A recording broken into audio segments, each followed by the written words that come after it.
You ask Tiger to solve. This deals with linear equations with one unknown. The final result is w equals 2. Let's solve it step by step. Group all constants on the right side of the equation. Add 6 to both sides.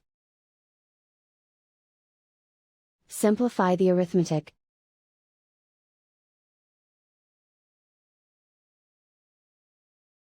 Isolate the w. Divide both sides by 4. Simplify the fraction. Find the greatest common factor of the numerator and denominator. Factor out and cancel the greatest common factor. And so the final result is w equals 2.